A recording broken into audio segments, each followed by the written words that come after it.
Officiellement connu sous le nom de Royaume d'Espagne, c'est un pays chrétien catholique situé dans le sud-ouest de l'Europe, à savoir dans la péninsule ibérique. C'est l'un des pays les plus visités au monde et c'est un État très enraciné en termes d'héritage culturel. La capitale est Madrid et le pays est divisé en 17 régions autonomes. Outre Madrid, le pays compte des villes touristiques de renommée mondiale telles que Barcelone, Bilbao, Malaga et Séville. Bien sûr, une autre raison pour laquelle ces villes sont si connues est leur succès exceptionnel dans le domaine du football. Avant de parler de la culture, de la gastronomie, de l'économie et de la vie en général, examinons brièvement le contexte historique de l'Espagne. En l'an 1000 avant Jésus-Christ, les Phéniciens ont commencé à établir les premiers centres de peuplement sur le sol espagnol. Ils ont été suivis par les Celtes et les Grecs. Plus tard, bien que les terres espagnoles soient passées sous la souveraineté des Carthaginois, l'Empire romain a su s'approprier ces terres. À partir de cette date, les Romains ont assuré l'unité politique de l'Espagne et ont fini par faire accepter le christianisme à ces sociétés. Dans les années 700 de notre ère, les musulmans dominent la quasi-totalité de l'Espagne et y établissent des civilisations. Cependant, 500 ans plus tard, les chrétiens, profitant des troubles internes du pays, ont réussi à éliminer les royaumes musulmans. Depuis le célèbre voyage de Christophe Colomb en Amérique, l'Espagne est devenue l'un des plus grands empires coloniaux du monde et, à l'instar d'autres États européens, elle a commencé à mettre en place l'infrastructure de base des richesses actuelles. Lors de la Première et de la Deuxième Guerre mondiale, l'Espagne, qui a préféré rester neutre malgré les offres, est parvenue à conserver son patrimoine historique sans trop de dommages et à se doter, avec l'Italie, d'une merveilleuse texture urbaine.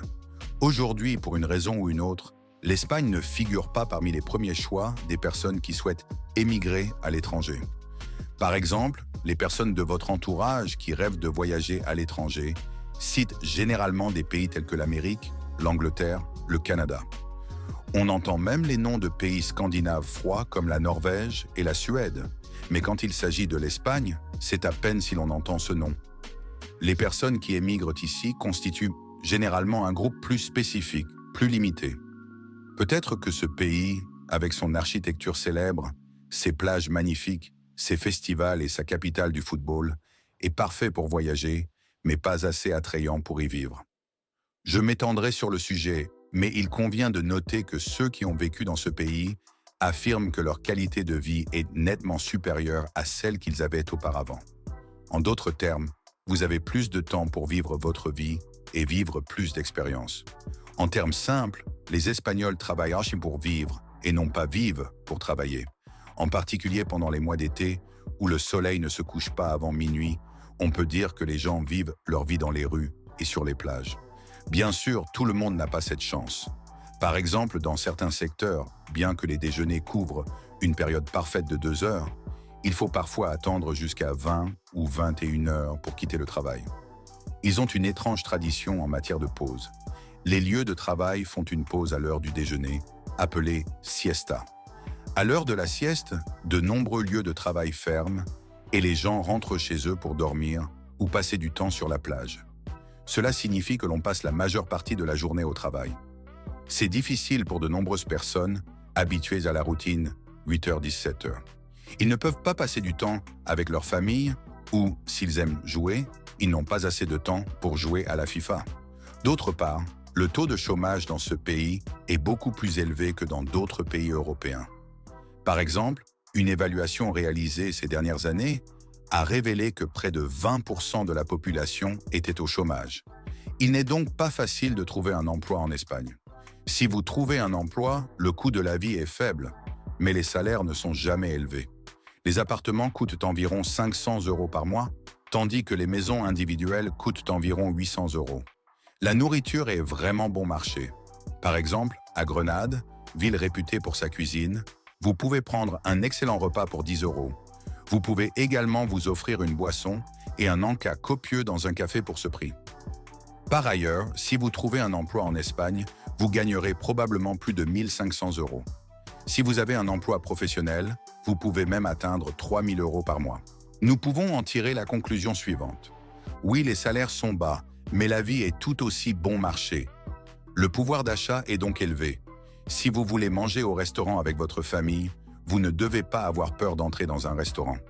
Ou bien vous et votre ami ne vous sentez pas obligé d'examiner tout ce qu'il y a sur le menu pour finalement dire « prenons 2 thés ». En Espagne, les magasins sont fermés le dimanche et de nombreuses villes se transforment en cités zombies abandonnées. Les gens aiment le calme et la lenteur. Par exemple, les affaires officielles liées à l'État sont assez lentes. Par exemple, si vous voulez envoyer quelque chose à la poste ou à la banque, vous devez vous attendre à attendre. En effet, dans cette ville, personne n'est pressé de faire quoi que ce soit. Si vous cherchez un produit ou si vous prenez un repas dans un centre commercial, les employés de cet établissement peuvent discuter entre eux au lieu de s'occuper de vos commandes et de vos demandes. Les Espagnols sont habitués à cette lenteur, mais si vous venez de l'extérieur, vous risquez de ne pas être à l'aise avec ce rythme de vie. En outre, l'espagnol est une langue qui sonne vraiment bien. C'est du moins ce que je pense, mais les personnes qui se rendent sur place souligne qu'il est assez difficile d'apprendre la langue. En fait, si vous réussissez à la parler couramment, les Espagnols vous accueillent à bras ouverts, comme si vous étiez l'un d'entre eux, plus amical et plus sincère. Le climat de l'Espagne est également assez doux. Il y a 4 saisons dans le pays et le soleil ne manque jamais de briller pendant les mois d'été. C'est pourquoi ceux qui viennent de pays froids à des fins touristiques adorent les plages chaudes de l'Espagne. Je suis sûr que vous avez déjà vu des maisons espagnoles ressemblant au Moyen-Âge dans des blogs de voyage ou sur des couvertures de magazines. Ces bâtiments sont nombreux dans le centre des villes et créent l'image d'une œuvre d'art magique grâce à l'air que leur confère leur historicité. Ces bâtiments sont également intégrés dans la vie moderne. Par exemple, dans le sud du pays, il y a beaucoup de maisons artistiques avec des fenêtres à simple vitrage et des matériaux d'isolation minces. Cela signifie qu'en été, il fait toujours plus frais à l'intérieur qu'à l'extérieur. En revanche, en hiver, il n'est pas rare de voir des gens porter d'épaisses vestes à l'intérieur de la maison. Si vous vous rendez dans ce pays, serez-vous donc traité comme un être humain de seconde zone, comme dans d'autres pays européens à la police? Comme il n'y a pas de différence très nette de couleur de peau, vous pouvez facilement vous mêler à la population.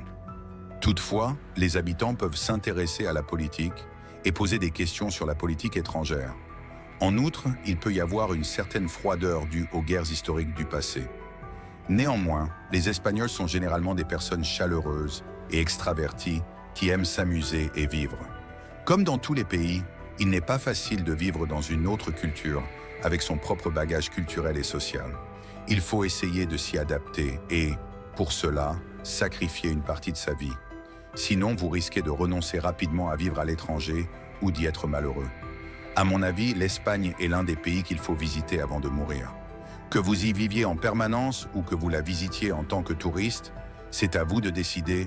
Nous serions ravis que vous aimiez notre vidéo et que vous vous abonniez à notre chaîne. Au revoir.